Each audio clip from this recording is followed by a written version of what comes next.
तो hi guys, welcome back to my YouTube channel oneness learning classes में आप सभी का स्वागत है। Myself Brajesh sir. तो आज मेरे प्यारे बच्चों जो है कि आपके लिए बहुत जबरदस्त एकदम ये लेसन लेके आए हैं 10th का, जबकि तीसरा लेसन है रसायन विज्ञान का, जिसको हम जानते हैं धातु एवं अधातु के रूप में, और उसको हम पढ़े होंगे। लेकिन ये जबरदस्त आपका जो होने वाला है, इसमें जो है कि पॉइंट्स जितने भी है बहुत इंपॉर्टेंस है, और इसको डेफिनेशन के साथ जो है कि सारे चीज आपको कराया गया। इसमें डेफिनेशन के साथ है, इक्वेशन के साथ है, समीकरण के साथ है, और बहुत अच्छी कंसेप्ट के साथ और व्यवस्था के साथ इसको जो है कि सिस्टम के साथ आपको इसको पढ़ाया जाएगा।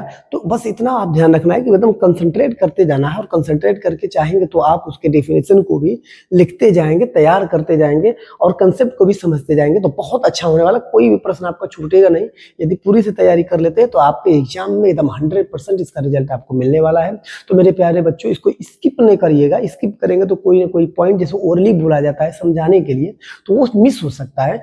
और एक चीज मेरे प्यारों कि आप जो है कि वीडियो को ज्यादा से ज्यादा शेयर करिएगा, और लेट ना करते हुए चलिए, आपका स्वागत है वननेस लर्निंग क्लासेस में। ठीक है, जैसा चाहो वैसा पाओ, अपने सपने साकार बनाओगे, जैसी आपकी सोच, ठीक है ना, भावना तैसी, ऐसी मतलब ये रहेगी। तो जैसा सोच आपका रहेगा वैसा आपको मिलने वाला है। ठीक है, अच्छा सोचेंगे अच्छा मिलेगा, तो अच्छा ही सोचना है, अच्छे मार्क लाना है, अपने घर का, अपने परिवार का, अपने देश का जो है कि नाम जो है कि रोशन करना है, ऊंचा करना है। तो आइए लेट ना करते हुए फिर हम शुरुआत करते हैं धातु अधातु।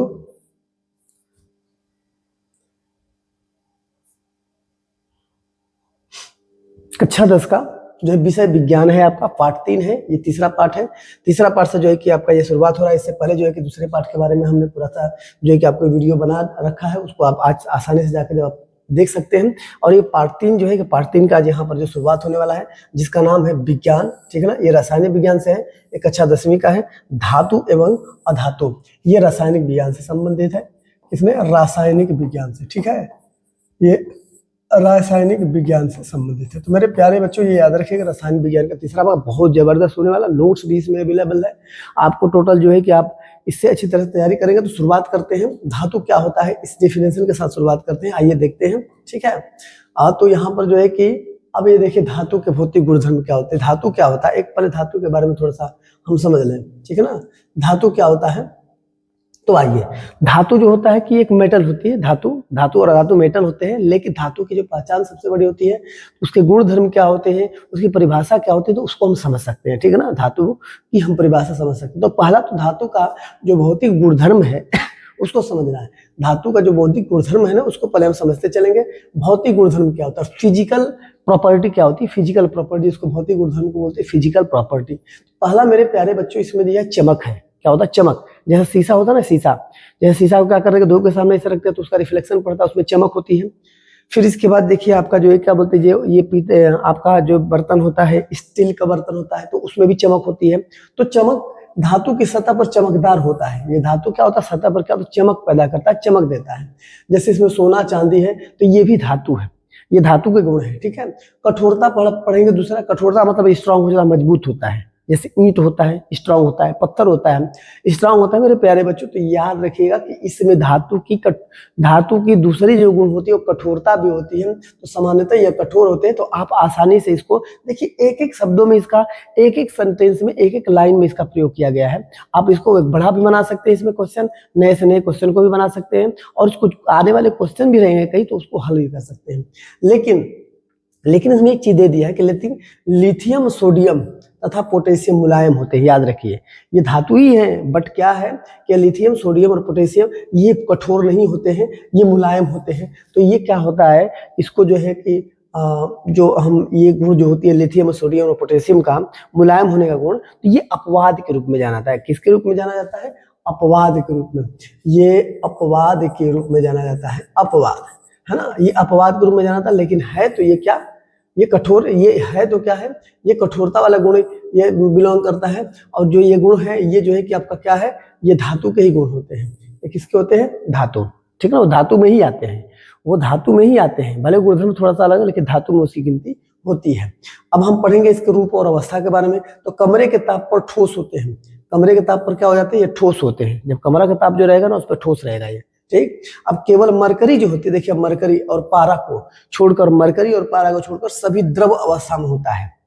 मरकरी और केवल मरकरी और पारा को छोड़कर यह द्रव अवस्था में होता है, ठीक है ना। मरकरी और पारा को छोड़कर, तो कहने का मतलब क्या होता है, कमरे के ताप पर ठोस होगा, ठीक है ना, कमरे के ताप पर ठोस होगा, लेकिन मरकरी और पारा जो होता है ना, यह द्रव अवस्था में हो जाता है कमरे के तापमान पर, याद रखिएगा, ठीक है ना।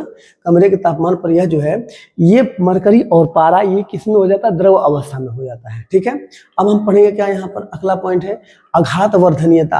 धातु को पीटा जाता है तो पतली चादरों में परिवर्तित किया जाता है, ये पतली चादर में परिवर्तित कर दिया जाता है। जैसे आप देखे है ना, एक्सल ओक्सल होता है, जो गाड़ियों के एक्सल टूट जाता है, या लोहे का इतना बड़ा भी टुकड़ा आप लोहार के पास लेके जाते हैं, तो लोहार क्या करता है, उसको आग में पूरी तरह से खूब गर्म करता है, जब लाल हो जाता है तो देखते हैं उसको पीट पीट कर उसका फावड़ा बनाना हो, फिर इसके बाद जो है खुरपा बनाना हो, चाहे जो भी चीज बनाना हो तो उससे बन जाता है। तो मेरे प्यारों, यहाँ पर ध्यान रखिएगा कि ये धातु के गुणधर्म होते हैं। धातु के गुणधर्म को आप अच्छी तरह समझ चुके होंगे, बहुत सुंदर तरह से। धातु के गुणधर्म क्या है इसको समझते जाते हैं। जैसे लोहे की चादर की अलग अलग चीजें बनती हैं, तो आप धातु का जो है क्या लिखेंगे, धातु की परिभाषा लिखना होता है, तो आप लिखेंगे कि धातु जिसमें चमक, कठोरता, रूप की अवस्था बदलना, ठीक है ना, आघात वर्धनीयता होती है, तन्यता होती है, ठीक है ना, उसी को हम क्या कहते हैं, धातु कहते हैं, ठीक है ना। धातु किसे कहते हैं, धातु का आराम से लिख सकते हैं कि जिनमें या जिस धातु में चमक, कठोरता, रूप की अवस्था बदलना, ठीक है ना, तन्यता, आघात वर्धनीयता और चमक होती है, उसी को हम क्या कहते हैं, धातु कहते हैं। एकदम सिंपल उदाहरण है आपका, ठीक है ना, ये आसानी से आप समझ गए होंगे। तो आइए हम आगे की तरफ चलते हैं, आगे वाला पॉइंट देख लेते क्या है, ठीक है ना। आगे वाले पॉइंट को समझते चलते हैं। यहाँ पर जो है कि धातु की सारे गुण के बारे में हमने पढ़ लिया है। अब यहाँ पर पढ़ेंगे धातु के भौतिक गुणधर्म, और अभी आगे पढ़ेंगे धातु के भौतिक गुणधर्म कौन कौन से और है, उसको भी हमें ध्यान से देखना है। तो इसमें तन्यता का भी गुण होता है। तन्यता मतलब तन जाना, तनाव करके खींचना। जैसे कोई भी चीज क्या हो, ताना जाता है, खींचा जाता है। जैसे स्प्रिंग देखे हैं, तो स्प्रिंग को एक दूसरे से खींचते हैं, तो करता है धातुओं की पतली तार के रूप में बनाया जाता है। धातुओं क्या करता है, पतली तार के रूप में बनाया जाता है। तांबे का तार आप तो जानते ही हैं, तांबे का तार क्या होता है, जैसे वायर और बनाना होता है अपने घर में, इलेक्ट्रिसिटी जो है कि क्या करना होता है, इलेक्ट्रिसिटी जलाना होता है, बिजली का कनेक्शन करना होता है अपने घर में। तो ये धातु के तांबे का तार जो है बहुत ये होता है, महत्वपूर्ण होता है, बहुत अच्छा होता है, बहुत उसकी गुड जो है ये होती है, गुड कंडक्टर होता है, ठीक है ना, और टिकाऊ भी होता है। तो इसलिए ये जो देखिए तन्यता का भी गुण जो धातुओं में होता है। अब आएंगे विद्युत उष्मा का चालक। अच्छा, एक चीज और इसमें गुण होता है, इसमें विद्युत और उष्मा का चालक भी होता है। बिजली भी जो है इसमें प्रवाहित की जाती है, विद्युत और उष्मा के चालक होते हैं, ठीक है ना। मतलब इसमें यदि उष्मा दिया जाए, उसको गर्म किया जाए तो भी वो हीट हो जाता है, और उसमें यदि बिजली को भी यदि दिया जाता है, कनेक्ट किया जाता है, तो उसमें बिजली भी प्रवाहित होती है, ठीक है ना, उसमें बिजली भी प्रवाहित होती है। और दूसरी बात है कि उसको यदि किसी आग पर रखा जाता है, उसके बर्तन को, ठीक ना, उसके बर्तन को, तो समझिए कि वो भी हीट हो जाता है, गर्म हो जाता है। जैसे चांदी और तांबा है, समझ रहे हैं, चांदी और तांबा है। लेकिन शीशा और पारा उष्मा का कुचालक होता है। ये उष्मा का कुचालक है, क्योंकि उसमें उष्मा प्रवाहित नहीं होगी। यदि आप उसको आग पर रखेंगे तो उसमें उष्मा प्रवाहित नहीं होगी। पारा में भी उष्मा प्रवाहित नहीं होती है। लेकिन मेरे प्यारों, इनको जो है कि पारा और शीशा को धातु के श्रेणी में रखा गया है, इतना याद रखना, ठीक है ना, ये धातु की श्रेणी में रखा गया है। तीसरा इसमें देखिए घनत्व है। घनत्व मतलब सामान्यतः घनत्व और गलनांक अधिक होता है, याद रखिएगा। घनत्व और गलनांक मतलब उसका घनत्व डेंसिटी होती है, डेंसिटी उसका घनत्व जो होता है ना, और गलनांक भी जो क्या होती है इसकी अधिक होती है। जैसे लेकिन सोडियम और पोटेशियम का घनत्व कम होता है। याद रखिए कि सोडियम और पोटेशियम का घनत्व क्या होता है, ये कम होता है। लेकिन कम तो होता है, तो इसका मतलब ये नहीं कि उसका कम हो गया तो चला गया इसमें अधातु में, नहीं, वो धातु ही होगा, वो धातु ही की श्रेणी में रखा जाता है। लेकिन कहते हैं नहीं कि जैसे घर में कभी हमारे 3 सदस्य हैं, तीनों सदस्य में एक पिता के 2 लड़के हैं, दोनों लड़कों में जो क्या होता है, एक लड़के का जो गुण होता है, माता पिता का एकदम अच्छा व्यवहार होता है, सिंपल सादा होता है, ठीक है ना। लेकिन एक लड़का जो है कि थोड़ा उदंड होता है, तो मतलब उदंड भले होता है, लेकिन वो अपने माँ बाप का ही संतान है। उसी का माँ का वो भी लड़का होगा, उसी पिता का वो लड़का हो तो वो भी लड़का होगा। मतलब कहने का मतलब ये है, तो ये भले ही उसके गुण को मेंटेन नहीं करता है, बट ये उसके कैटेगरी में रखा जाता है, उसके श्रेणी में रखा जाता है। तो मेरे प्यारे बच्चों, यहाँ पर आपने अच्छी तरह से इसको समझ लिया होगा कि जो धातु के भौतिक गुण में क्या क्या होते हैं। आपका डेफिनेशन मैंने बताया था कि यदि डेफिनेशन बनाना होगा, परिभाषा पूछेगा तो आप बता सकते हैं कि धातु जिसमें चमक होती है, ठीक है ना, आघात वर्धनीयता होती है, तन्यता होती है, ठीक है, और इसके बाद जो है कि विद्युत उष्मा का चालक होता है, और घनत्व जिसके पास होता है वही जो है क्या होता है, अपना धातु कहलाता है। ये आप परिभाषा अपने मन से बना सकते हैं, अपने मन से याद करने की जरूरत नहीं है, इसमें याद करने की जरूरत नहीं है मेरे प्यारे बच्चों। आप यदि अच्छी तरह से समझ जाते हैं तो बस समझ के ही उसको आप तैयार कर लेते हैं और कुछ पॉइंट रिवीजन कर लेते हैं, बस तैयार हो जाता है। तो मेरे प्यारे बच्चों आप इसको अच्छी तरह से समझ चुके होंगे। अब आइए हम अगले पॉइंट पे चलते हैं, देखते हैं अगला पॉइंट क्या है। अब इसमें धातु के भौतिक गुणधर्म और है। अब इसमें क्या होती है, ध्वनिक होती है धातु का भौतिक गुणधर्म, और इसमें ध्वनिक होती है। ध्वनि मतलब इसमें आवाज भी होती है। धातु कठोर सतह से टकराने पर, जब देखते हैं ना कोई भी चीज हम क्या करते हैं, पीटते हैं। जब एक लोहार के पास जाते हैं तो लोहार क्या करता है, लोहार जब उसमें पीटता है उसको, जब लोहार उसको पीटता है तो एक प्रकार की आवाज आती है कि नहीं आती है। तो एक प्रकार का आवाज जो आती है तो वही ध्वनिक होता है, मतलब धातु पर पीटने पर आवाज आती है। ठीक है, ये क्लियर हो गया। अब इसके बाद यहाँ पर ऑक्साइड के बारे में पढ़ेंगे। तो धात्विक ऑक्साइड जो है क्षारक की प्रवृत्ति की होती है। धात्विक ऑक्साइड किस प्रवृत्ति की होती है, क्षारक प्रवृत्ति की होती है। धात्विक ऑक्साइड ये क्षारक प्रवृत्ति की होती है। इसमें क्षारक का गुण होता है, जो हम इसके पहले चैप्टर में क्षारक और एसिड बेस सॉल्ट के बारे में पढ़े थे, तो इसमें क्षारक का गुण होता है। तो ये याद रखें, ये भी हमारे भौतिक गुणधर्म है। किसके, ये भी हमारे भौतिक गुणधर्म है। किसके, ये धातु के भौतिक गुणधर्म है। ठीक है ना, धातु के भौतिक गुणधर्म है। आइए इसमें देखते हैं, थोड़ा सा और आगे पॉइंट था जो यहाँ पर इस तरह से है। तो क्षारक की प्रवृत्ति होती है। अब ये तो पॉइंट अच्छी तरह समझ चुके हैं। अब हम अधातु के गुणधर्म के बारे में पढ़ेंगे। अधातु क्या होता है, तो सिंपल यहाँ पे अधातु के बारे में हम समझ जाएं। अधातु के बारे में क्या है कि एक चीज यहाँ पर दी होती है, अधातु जो होता है एक, इसमें भी अधातु के भौतिक गुणधर्म क्या होते हैं। देखिए चमक की बात इसमें आती है तो क्या होता है इसमें, ठीक है, चमक जैसे इसमें दिया है चमक, तो इसमें चमक की बात दिया है। तो चमक जो है ना कि अधातु की सतह चमकदार नहीं होती, बस याद रखिएगा। चमक की बात किया है तो गुणधर्म है, तो आप लिख सकते हैं कि अधातु के गुणधर्म में ये चमकदार नहीं होती है। जैसे कार्बन और आदि है तो ये चमकदार नहीं होती, चमक नहीं इसमें होती, खुरदुरा होता है। ठीक है ना, चमकदार नहीं होता है, ये सतह खुरदुरा होता है। लेकिन आयोडीन की सतह चमकदार होती है। क्या होती है, आयोडीन का जो सतह होता है, आयोडीन वो चमकदार होता है, लेकिन वो धातु नहीं होता। गुण याद रखिएगा, भले वो गुण अधातु का है, अधातु के ग्रुप में है, भले वह अधातु के ग्रुप में है, लेकिन ये ध्यान रखिए कि वो धातु के क्वालिटी को भले मेंटेन कर रहा है, उसके गुणधर्म को भले बिलोंग कर रहा है, लेकिन वो गुणधर्म होने के बावजूद भी वह धातु नहीं है। ठीक है ना, जैसे आयोडीन का सतह चमकदार होता है, तो चमकदार किसमें होता है, ये हमारे धातु में होता है, लेकिन वो उसी गुण को मेंटेन कर रहा है, लेकिन वो धातु नहीं है। धातु नहीं है, याद रखना। कठोरता वाली पॉइंट उसमें थी, तो अधातु कठोर नहीं होते हैं। ठीक है ना, आप लिख सकते हैं अधातु कठोर नहीं होते हैं। जैसे कोयला है, ये कठोर, अधातु कठोर नहीं होते हैं। ठीक है ना, कोयला जो है कि हमारा क्या होता है, ये कठोर होता है ना, थोड़ा कठोर होता है, लेकिन ये तोड़ने पर टूट जाता है ना, तोड़ने पर क्या हो जाता है, टूट जाता है।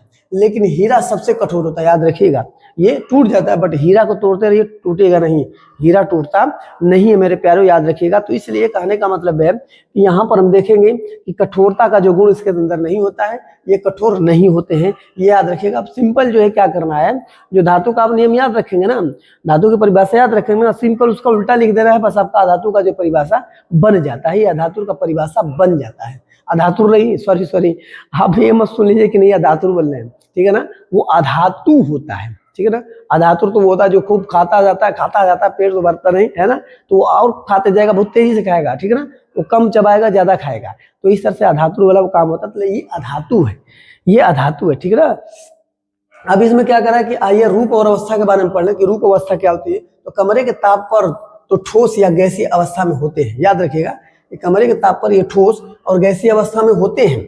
लेकिन यहाँ पे जो ब्रोमीन को छोड़कर ब्रोमीन को छोड़कर द्रव अवस्था में होता है, ये ब्रोमीन जो है कि द्रव अवस्था में हो जाता है। ये गुण जो है किसका है, धातु का है, बट ये धातु गुण है, लेकिन ये धातु नहीं है। ठीक है ना, कहने का मतलब इसको इस ग्रुप में रखा गया है। तो आइए और अगले पॉइंट पे चलते हैं, ध्यान देते हैं। आघातवर्धीयता के बारे में, आघातवर्ध्यता का कहलाता है। तो कहने के बाद अधातु आघातवर्ध्यता नहीं होते हैं, ये आघातवर्ध्यता नहीं होते हैं। आघातवर्ध्यता का मतलब होता है जब उस पर बीट करते हैं, ठीक है ना, आघात करते हैं, चोट मारते हैं, तो ये आवाज बहुत कम करता है, टूट जाता है, फूट जाता है। ठीक है ना, जैसे अभी हमने देखा था कि धातु लोहे का होता है, जब उसमें मारते हैं, पीटते हैं, तो कुछ न कुछ बन जाता है। लेकिन यदि मान लीजिए लकड़ी हम ले लेते हैं, तो लकड़ी पर जो बीट करेंगे तो मारेंगे उसको, आवाज तो करेगा थोड़ा बड़ा, लेकिन वो टूट जाएगा, फट जाएगा, वो नया चीज नहीं बन पाएगा। बस ये याद रखिएगा। ये पॉइंट मेरे प्यारे बच्चों हमारे सोच से आपको जो अच्छी तरह से समझ में आ गया होगा। इसको आप नोट्स भी करते चलेंगे, वीडियो को पॉज करके लिख लीजिएगा, एकदम तैयार कर लीजिएगा। अधातु के गुण जो है कि आपके सामने यहाँ पर हमने रखा था, अधातु का गुण ये देख लिए। अब इसके आगे जो है कि फिर हम पढ़ लेते हैं, ठीक है ना। इसके आगे पढ़ लेते हैं क्या चीज होता है। यहाँ पर आगे वाला पॉइंट देखिए क्या है। अब तन्यता का देखिए, तन्यता क्या होता है, तन्यता की क्वालिटी। हाँ देखते तन्यता की जो क्वालिटी यहाँ पर दिया है, तो अधातुओं को पतली तार के रूप में नहीं बनाया जा सकता, याद रखना। अधातुओं को पतली तार के रूप में नहीं बनाया जाता है, इसका पतला तार नहीं बनता है, याद रखिएगा, ठीक है। विद्युत, और यहाँ पर दूसरा पॉइंट दिया है कि कह रहा है कि विद्युत और उष्मा के चालक जो होते हैं, विद्युत उष्मा का चालक होता है क्या, देखें विद्युत और उष्मा के चालक होता है, तो विद्युत और उष्मा के चालक नहीं होते, वो कुचालक होते हैं। यदि उसमें आप विद्युत प्रवाहित करेंगे तो विद्युत उसमें प्रवाहित नहीं होगा, याद रखिएगा, उसमें विद्युत प्रवाहित नहीं होता है, ठीक है, ये कुचालक होता है। लेकिन ग्रेफाइट विद्युत का सुचालक होता है। ग्रेफाइट में यदि विद्युत प्रवाहित करेंगे तो विद्युत प्रवाहित होगा। तो ये गुण किसका था, धातु का था, तो इसका मतलब धातु का गुण है, तो धातु में नहीं जाएगा, रहेगा ये अधातु में ही रहेगा, ठीक है। गुण भले थोड़ा सा बदल जाता है, लेकिन वो नियम के हिसाब से देखा जाए तो उसको उस ग्रुप में रखा गया है, ठीक है ना। अब यहाँ पर समानता घनत्व जो होते हैं, समानता घनत्व और गलनांक, जैसे उसमें था अधिक था धातु का, लेकिन इसमें समानता घनत्व और गलनांक कम होता है। ये कम गलनांक पर भी इसको गलाया जा सकता है, इसके घनत्व को, कम गलनांक पर भी इसको जो है कि इसकी डेंसिटी ये घनत्व वाले में ये गल जाता है, ठीक है ना। तो इसमें कम गलनांक होता है, उसमें अधिक था, इसमें कम था। अब इसमें ध्वनि की वाली बात होती है, ध्वनि की वाली बात होती है, तो ध्वनि जैसे आवाज, तो अधातु कठोर सतह से टकराने पर आवाज उत्पन्न नहीं करते, याद रखिएगा, इसमें आवाज उत्पन्न नहीं करते हैं। इतना भी इसको कठोर धातु से यदि पीटेंगे या टकराएंगे तो यह आवाज उत्पन्न नहीं करेगा, ये अधातु का गुण है, ठीक है। ऑक्साइड देखिए यहाँ पर कह रहा है कि अधातुक ऑक्साइड जो होती है अम्लीय प्रवृत्ति के होते हैं। उसमें क्या था, उसमें क्षारक प्रवृत्ति का था, उसमें क्षारक था, धातु में क्षारक था ना, आपने देखा होगा, तो धारक में उसमें धातु में क्षारक था, लेकिन इसमें जो है कि अधातु में अम्लीय प्रवृत्ति की होती है, एसिडिक प्रवृत्ति की होती है मेरे प्यारों। तो ये पॉइंट जो है कि बहुत इंपॉर्टेंट था और बहुत अच्छी जो है कि छोटे छोटे कंसेप्ट में आपको बताएगा, शायद इससे छोटे छोटे कंसेप्ट में नहीं, लगभग कभी कभी बड़े बड़े हो जाते हैं, लेकिन जब आप इसको जब ये गुण इतना छोटा छोटा याद कर लेते हो तो आपकी पूरी तैयारी हो जाती है, हो जाती कि नहीं होती है। तो इसमें अधातु का डेफिनेशन आपको लिखना होगा। अधातु का डेफिनेशन आप आसान से ले सकते हैं कि अधातु जिसमें चमक नहीं होता है, ठीक है ना, जिसमें जो है कि ये क्या बोलते, चमक नहीं होता है, जो आघात वर्धनीयता नहीं होती है, जिसमें तन्यता नहीं होती है, ठीक है ना, जिसमें विद्युत उष्मा का चालक नहीं होता है, जिसमें घनत्व कम होता है, वो कम ध्वनि नहीं उत्पन्न करती है, तो ये इनको हम क्या कहते हैं, अधातु कहते हैं। सिंपल है ना, उसका उल्टा ही क्या करना, धातु का उल्टा ही लिख देंगे।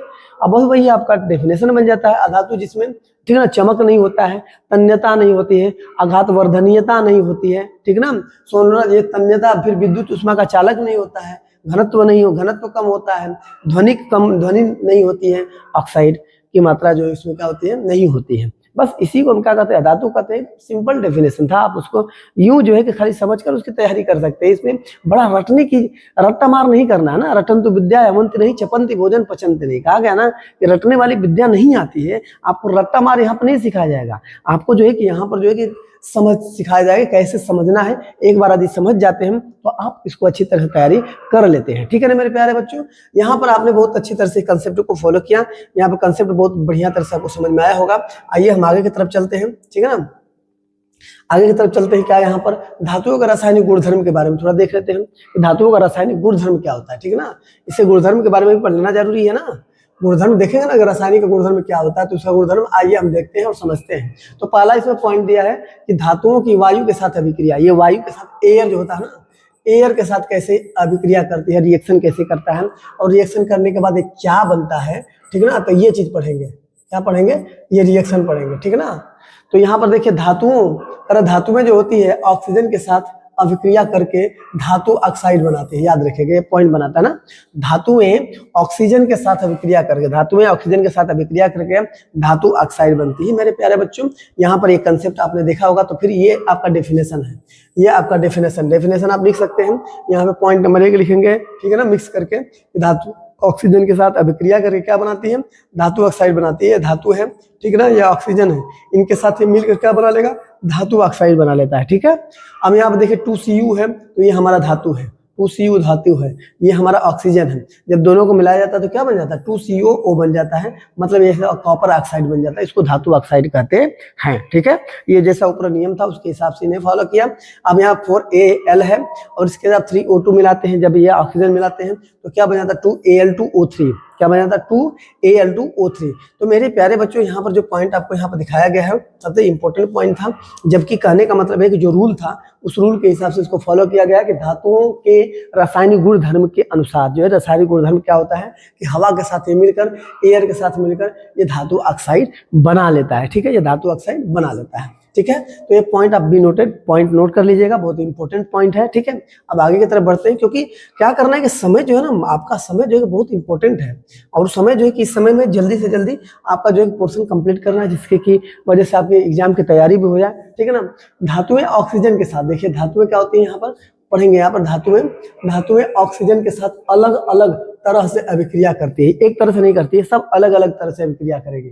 धातुएं ऑक्सीजन के साथ अलग अलग तरह से अभिक्रिया करती है। ठीक है, यहाँ पर पहला पढ़ेंगे पॉइंट क्या है, सोडियम जो होता है जिसको Na के नाम से जानते हैं, पोटेशियम जो होता है जिसको K के नाम से जानते हैं। मैंने बताया था कि जो ये तत्व का नाम है उससे आप याद रखते हैं तो फिर ये जो कि आसान हो जाता है। पोटेशियम वायु में आकस्मिक होता है, आकस्मिक आग पकड़ लेते हैं, अचानक आग पकड़ लेते हैं। ठीक है ना, सोडियम और पोटेशियम वायु में आकस्मिक आग पकड़ लेते हैं। अच्छा, आपने कभी कभी देखा होगा कि कोई जादूगर जैसे आपके पास आता है, या तो कोई ऐसे बाबा लोग होते हैं, बाबा होते हैं, तो शायद उनके पास करिश्मा, कुछ लोगों के पास रियल होता है, कुछ के पास रील होती है। ठीक है ना, तो क्या करते हैं कि वो जो है कि सोडियम पोटेशियम को थोड़ा सा एक साथ मिला कर रख देते हैं, और जैसे हवा उसके साथ बस हवा ऐसे मारते हैं, अब आंख बंद करके जो है कि आपको जादू दिखाते हैं, ऐसे करते हैं, हवा मारते हैं, ऐसे तुरंत आग पकड़ लेता है। आप यूं जो है कि क्रैपिंग करते हैं कि वाह बाबा का आपने तो कमाल कर दिया है ना, बाबा तो कमाल कर देते हैं। वो तो कमाल बाबा का नहीं, वो कमाल जो है यहाँ पे होता है, उससे क्या बोलते हैं, रासायनिक तत्वों का होता है, जो आपस में मिलकर अभिक्रिया कर लेते हैं। ठीक है ना, उसमें आग पकड़ लेते हैं, जिसे रोकने के लिए केरोसिन के तेल में डुबो कर रखा जाता है, याद रखिएगा।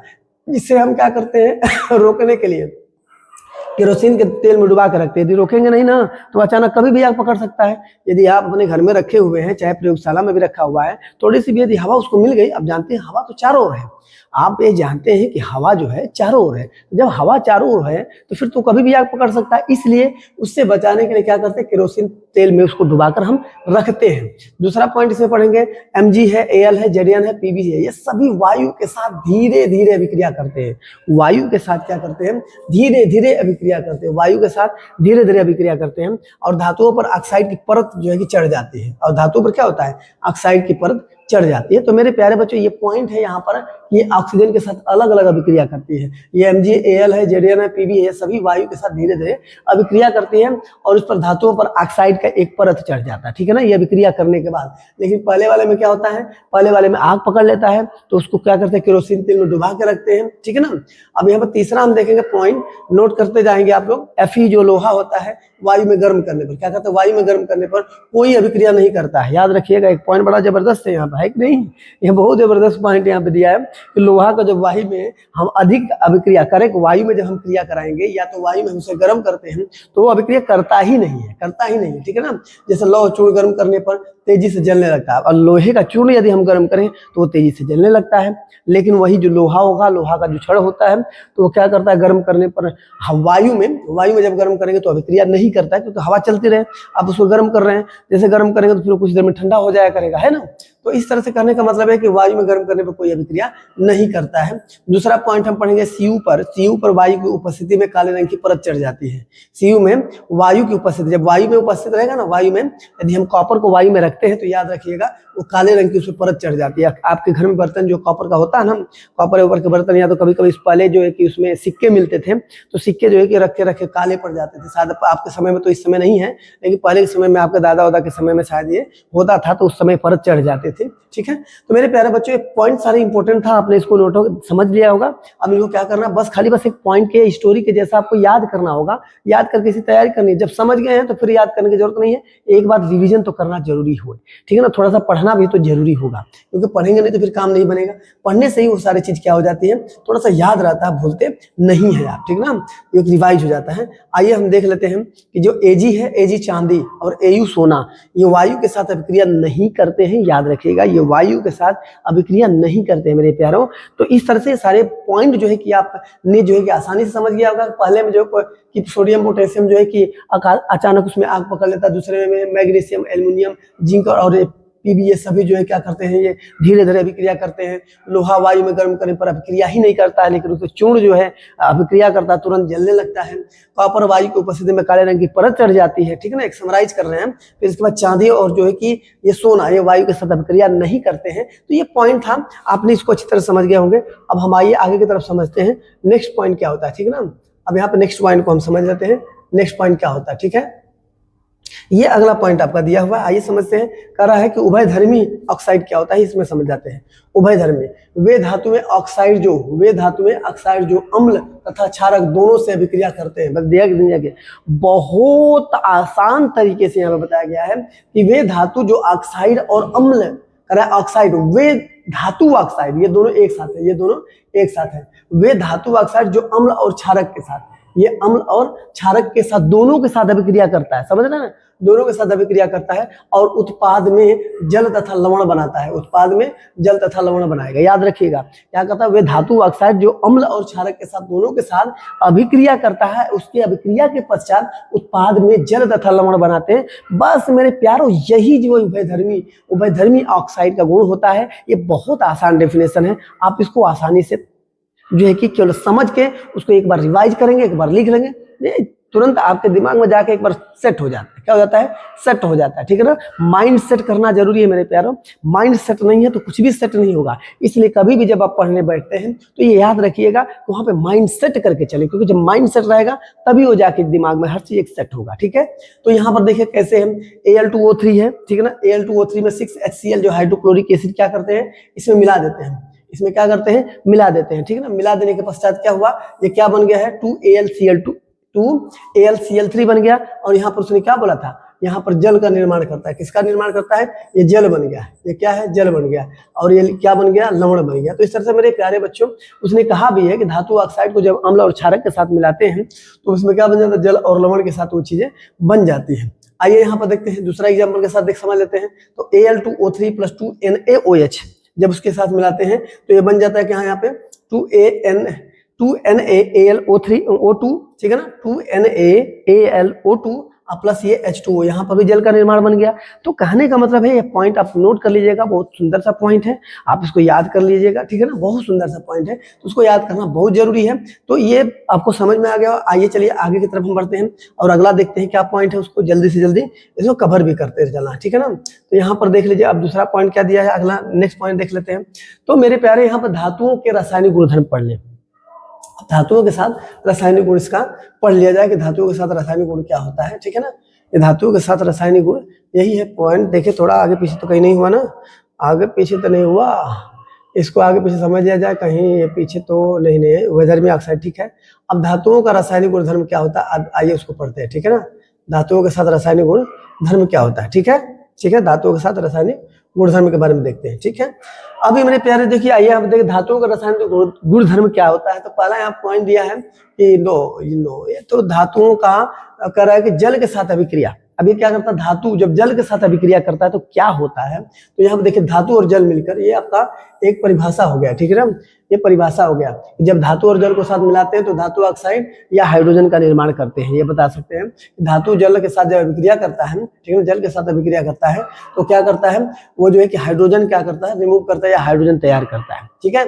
जैसे धातु ऑक्साइड प्लस जल मिलते हैं तो धातु हाइड्रोक्साइड बन जाता है। क्या बन जाता है, धातु ऑक्साइड और जल मिलकर, या धातु ऑक्साइड जल के साथ मिलकर धातु हाइड्रोक्साइड बना जाता है। और यहाँ पर धातु के साथ जल मिलता है तो धातु ऑक्साइड बनाता है। याद रखिएगा, ये भी एक ये परिभाषा है आपका, है ये फॉर्मूला टाइप है, ठीक है ना, सूत्र टाइप है, याद रखिएगा। धातु जल के साथ मिलता है तो धातु ऑक्साइड बनाता है, ठीक है ना, और धातु ऑक्साइड बनाता है और हाइड्रोजन क्या करता है, रिलीज करता है, ठीक है ना, या हाइड्रोजन भी बनाता है।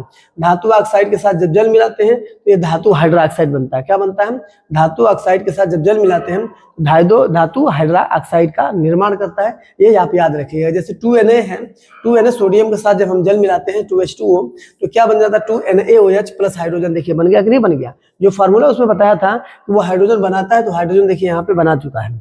अब आइए अगला देखते हैं, यहाँ पे कैल्शियम के साथ जब हम क्या मिलाते हैं, जल मिलाते हैं 2H2O मिलाते हैं तो क्या बन जाता है 2CaOH का ट्वाइस, ठीक है ना, 2CaOH का ट्वाइस प्लस ये देखिए हाइड्रोजन का निर्माण हो गया। तो कहने का मतलब है कि यहाँ पे जितने भी एग्जाम्पल आपको दिए गए हैं वो सारे एग्जाम्पल में इसके प्रॉपर्टी को आप देखते हैं कि जब धातु के साथ जल मिलाते हैं तो धातु ऑक्साइड बन जाता है और हाइड्रोक्साइड बन जाता है या हाइड्रो ऑक्साइड बन जाएगा और यहाँ पर हाइड्रोजन जो भी बन जाता है, ठीक है ना। इसके बाद धातु ऑक्साइड के साथ जल मिलाते हैं तो धातु हाइड्रो ऑक्साइड का निर्माण होता है। तो मेरे प्यारे बच्चों बहुत सुंदर तरीका से यहाँ पर सारा चीज, ये बहुत कंसेप्ट जो बढ़िया दिया हुआ है, आप इसको यदि याद रखते हैं तो फिर समझ जाए कि आपके एग्जाम में जो है कि अच्छा गेन मार्क करते हैं और अच्छा रिजल्ट भी आप हासिल करते हैं।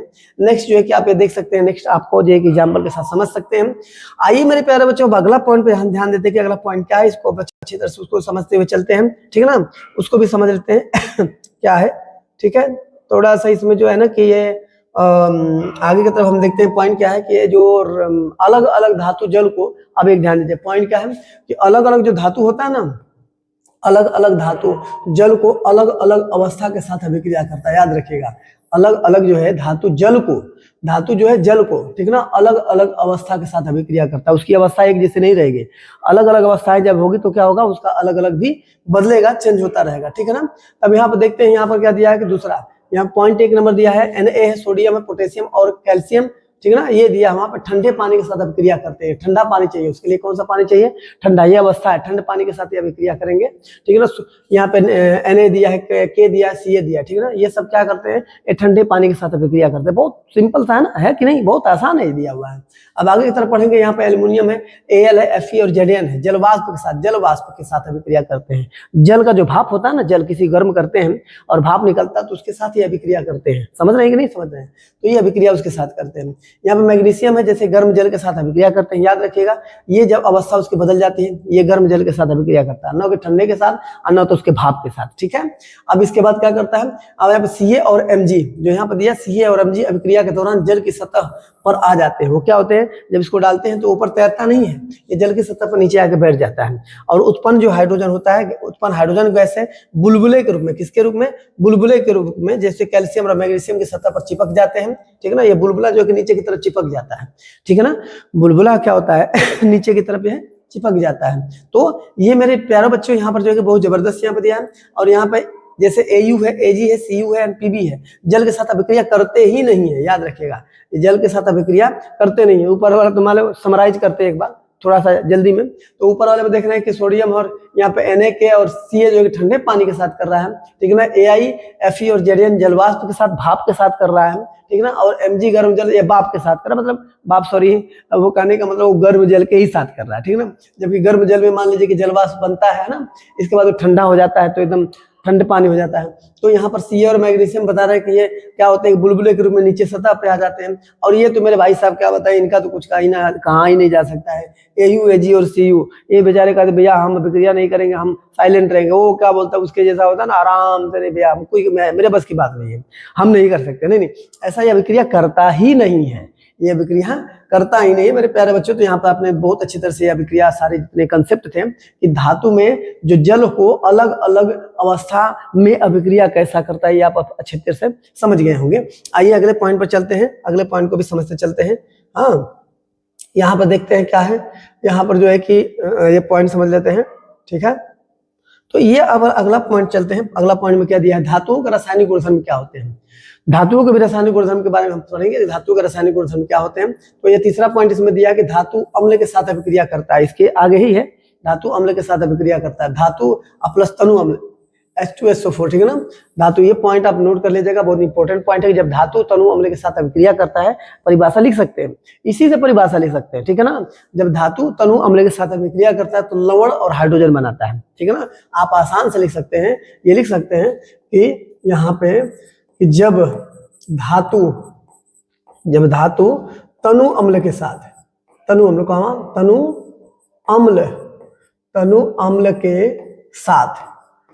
अम्ल के साथ अभिक्रिया करता है।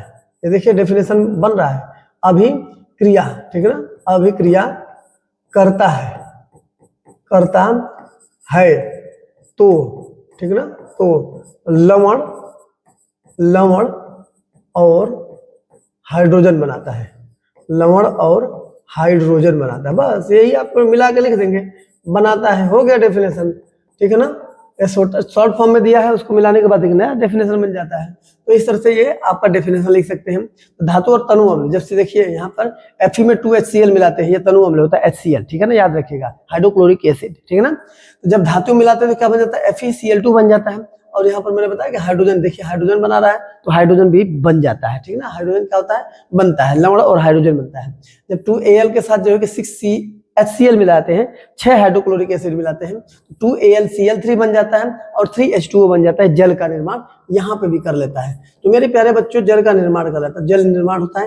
तो कहने के मेरे प्यारे बच्चों बात यह है कि जो वो गुण बता रहा है उस प्रॉपर्टी को ये बिलोंग भी कर रहा है, और उस तरह से यहाँ पे अभिक्रिया के दौरान आपको ये सारी चीजें मिल भी रही है। तो कहने का मतलब ये चीजें आपका क्या होता है, तैयार करता है, ठीक है। अब आगे की तरफ देखते हैं, ये पॉइंट तो हमने सारा समझ चुके हैं। अब आगे की तरफ चलते हैं, क्या है आगे, ठीक है। अब यहाँ पर हम चलेंगे, देखेंगे थोड़ा सा आगे की तरफ क्या है यहाँ पर, ठीक है। यहाँ पर हम समझ जाएंगे कि ये जो है यहाँ पर पॉइंट देख लेते हैं, कह रहा है कि चौथा पॉइंट यहाँ पर दिया, तीसरा पॉइंट हमने पढ़ लिया हुआ है, उसके पहले पहला दूसरा तीसरा पॉइंट पढ़ लिया है। अब चौथा पॉइंट पढ़ेंगे, धातु की अन्य धातु, धातुओं की अन्य धातु लवणों के साथ अभिक्रिया। अन्य धातु लवण के साथ अभिक्रिया होगी तो क्या होगा, धातुओं की अन्य धातु लवण के साथ अभिक्रिया होगी तो क्या होगा। तो मान लीजिए धातु ए है और लवण विलयन बी है, ये ए है और लवण विलयन बी है, तो लवण विलयन जो है कि ए यहाँ पे आ जाता है, जो क्या हो जाता है, ये ए यहाँ पर प्रतिस्थापित हो जाती है। जो ए यहाँ से उठकर ये विलयन क्या होता है, लवण विलयन में चला आता है, और ये जो बी का लवण विलयन था ये चला जाता है धातु बी में चला जाता है, धातु बी के साथ। मतलब ये बी ए के साथ हो जाता है, ए बी के साथ होता है, बस ए बी के साथ बी ए के साथ। मतलब होता है एक क्या करना, स्थानांतरण करना एक दूसरे के पास ना, परिवर्तन, मतलब थोड़ा सा स्थान परिवर्तन करना। तो ये चीजें यहाँ पर देख सकते हैं आप, ठीक है ना। यहाँ Fe है, Fe के साथ Fe के साथ CuSO4 है, ये लवण विलयन है, ये क्या है, लवण विलयन है, और ये धातु है। तो जब इनकी अभिक्रिया होती है तो क्या बन जाता है, FeSO4 बन गया। देखिए SO4 इसके पास था ना, SO4 इसके पास था, तो ये धातु के पास चला गया, देख रहे हैं ना, इसके पास चला गया। इसके पास जाने के बाद एक अलग जो है कि क्या बना लेता है, ये लवण विलयन बना लेता है। और जो Cu था, तो Cu देखिए यहाँ पे चला आया है, Cu कहाँ चला है, यहाँ पे चला है। इसको थोड़ा सा हटा देते हैं क्योंकि सब एक में खिचड़ी बन जा रही है ना, हाँ खिचड़ी बन जा रही है ना। खिचड़ी भी खाना जरूरी है, खिचड़ी भी सेहत के लिए भी जरूरी है, तो जिससे हमारा पेट जो है, स्टमक जो है, डाइजेशन सिस्टम सब सही नहीं होता है, तो खिचड़ी खाया करें, खिचड़ी, ठीक है ना। अब यहाँ पर आइए देखते हैं, यहाँ पर क्या हो रहा है कि जो SO4 है तो Fe के साथ है, Fe यहाँ पर रख दे, ये धातु के साथ, तो SO4 इसके साथ आ गया, ठीक है ना। अब बच गया Cu, अब Cu आ गया तो Cu को यहाँ पर रख दिया, मतलब ये क्या हो गया, धातु हो गया, Cu यहाँ पर धातु बन जाता है। बड़ा आसान है, बहुत जबरदस्त है ना एकदम। इसको आप जो है कि अच्छी तरह से आप तैयारी कर सकते हैं, इसको समझ सकते हैं, ठीक है।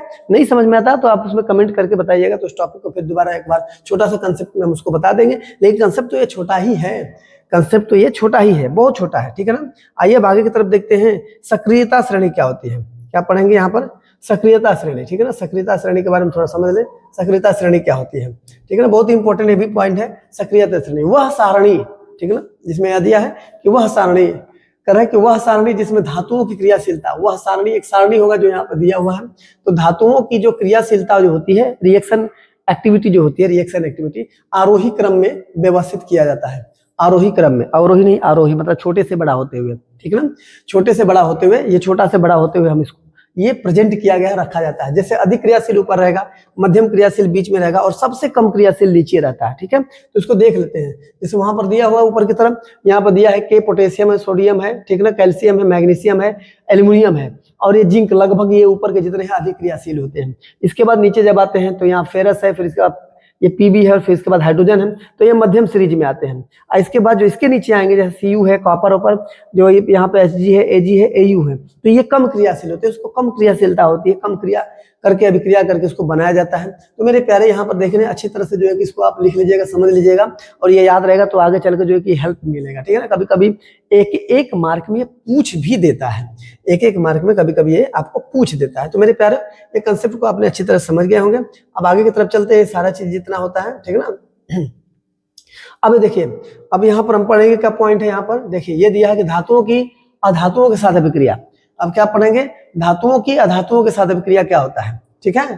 तो धातुएं जो होती हैं तो अधातुओं के साथ अभिक्रिया कैसे करता है, ये धातु का अधातु के साथ अभिक्रिया कैसे होगी, इस इंपॉर्टेंट पॉइंट को हम समझेंगे। तो यहाँ पॉइंट नंबर 1 दिया है कि तत्वों को अभिक्रियाशीलता, तत्वों की अभिक्रियाशीलता जो होती है, संयोजकता जो होता है, संयोजकता, ठीक है ना, संयोजकता कोष को पूर्ण करने की प्रवृत्ति के रूप में समझा जाता है।